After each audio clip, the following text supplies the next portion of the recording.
so that is definitely an identifying characteristic. They both have the same slant and letter proportion. I didn't ask you that. Have you ever testified as an expert witness in any court? No. The only thing that would make my opinion stronger. Miss Soule, you and the defendant have a child together. Yes. According to your complaint, the defendant came to visit the child and stayed overnight. Mm-hmm. And here comes the bombshell, an alleged theft within the sacred trust of parenthood. You claim that he stole your wallet, which contained your debit card, and used it to the tune of $175. Yes. And the defendant says he didn't do it. Now, you didn't see him take your wallet. No, I did not. But you had your wallet when he was there. Yes, I did. And then from your complaint, when he left, you went to work the next day and you didn't have your wallet. What did you do at that point? Well, I decided, I thought maybe I misplaced it somewhere, so I looked all over the place. It was not there. So I called his cell phone, which is the only number I have, and I left message after message to call me back to see if maybe he saw it somewhere. Desperation takes over as she recounts the frantic search for her missing wallet, leading to an eerie silence from the defendant. And he never called me back for days and days and days, and I didn't hear from him until like 2 days ago. But I started getting overdraft charges at my bank. They started mailing me overdraft charges. Give me the date that he was there. February 17th of this last year. Okay, go ahead. So they gave me a printout of my bank statement. So I have here printed out, circled the ones that I did not do. So they went and they started filling out paperwork to do an investigation to find the money. So all my money is on hold, but I have proof here from that. So I went to the places on the paper to talk to the people that work there, maybe get Were they receipts. stores? Yes, they're stores and a gas station. And I got credit slips. Purchased from... Pyromania Glass Studio.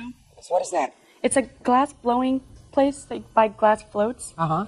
I mean, that's all I saw when I went in there. Okay, and what other store? Chevron gas station. The defendant remains cool under fire, but the purchases are damning. Glass gas stations. It's not looking. So, whoever it was who took your wallet made a purchase and used a debit card for $145 for a piece of glass. Yes. And then $30 for gas. Yes. Okay. Were you able to get the receipts? I was, and they made copies for me. And right now, I have a witness right now, Rena Salzer, who is a handwriting expert, and she can verify that those are Scott's handwriting. So on the 17th, which was the day he left, left on the 17th. So on the 17th, someone purchased this piece of glass for $145. And then on the 18th, someone purchased gas for $30. And I knew that wasn't me. I only get gas in Toledo, so that wasn't And me. this is in... Newport. Newport, Oregon. Oregon. Where does he live? Newport, Oregon. Well, I don't know where he lives. He stays wherever he wants, but... Is that where you were living, in Newport, Oregon? I am now. I wasn't at the time. I was living in Toledo. What are you doing in Newport, Oregon now? Who lives there now? That's just where I ended up living, just because I didn't feel like living with my parents anymore. Didn't feel like staying with my mom's. And as far as her wallet goes, I would have been gone the day before, but she refused to give me a ride home. And I've never seen her wallet. I have my own. Ah, you have your own wallet. Yeah. But you don't have your own debit card. I don't need a debit card. Okay. Let me hear you witness. Is that you? Rena. Step up, please. Tell me your name. Rena Salzer. The courtroom braces for a pivotal moment. The plaintiff introduces her star witness, a handwriting expert. Ms. Salzer, I have a few preliminary questions before I can permit you to testify as an expert witness. First, I'd like to ask Mr. Gifford, I want you to look at these two documents, sir. I want you to look at the handwriting on these two documents, and I want you to tell me if you recognize that handwriting. Nope. Looks like it could be anyone's handwriting to me. I didn't ask you that. No, don't recognize it. Okay. How long, by the way, did you live together? Off and on for about a year. We were only dating for a couple of months. And how old is your child? She'll be 2 on the 2nd of May. Okay, but you lived together for a year. Off and on. Off and on. Who paid the bills? Me. I just have to know whether he had an opportunity to see your signature. Yeah. Well, my license was in my wallet also. And on the license, It's signed. my signature, yes. Okay. All right, Ms. Salzer, have you ever testified as an expert witness in any court? No. I've worked with attorneys on various cases that have involved questioned documents, but none of the cases have gone to court. Okay, so you have been utilized by attorneys, by private Correct. attorneys. Are you registered anywhere as a handwriting analyst? Yes, I am on the public defender's list, Where? Los Angeles. What kind of credentials do you have to present in order to go on the public defender's list? I have to present my education in the field, as well as the fact that I have apprenticed with a board-certified document examiner for the past several years. With whom have you apprenticed? Eva Sulzer, Is that your mother? in law. Mother-in-law. But you have been certified to be on the public defender's list as an analyst in documents. Correct. Okay. Did you have an opportunity to examine this document? Yes. You have to look at it first. And I also have exemplars of Mr. Gifford here, if you would like to see them. How did you obtain the handwriting exemplars of the defendants? They were given to me upon my arrival here today. Here. Correct. Good.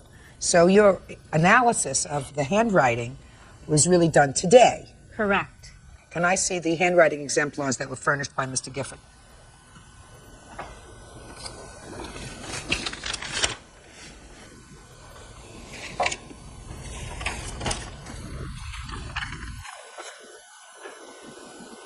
Would you show these exemplars to Mr. Gifford so that he can verify that this is his handwriting?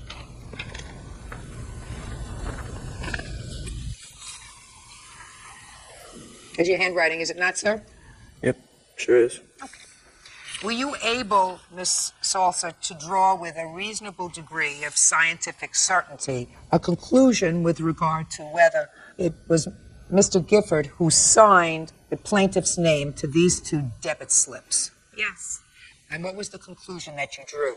My professional opinion is that it is highly probable that Mr. Gifford executed the question. On what do you base that? The idiosyncrasies present in Mr. Gifford's handwriting, or his signatures, are also present in the questioned signatures of Ms. Soule. Explain it to me. I have both in front of me. Okay. The formation of the capital S is identical. It is a rather peculiar formation at that, so that is definitely an identifying characteristic. They both have the same slant and letter proportion.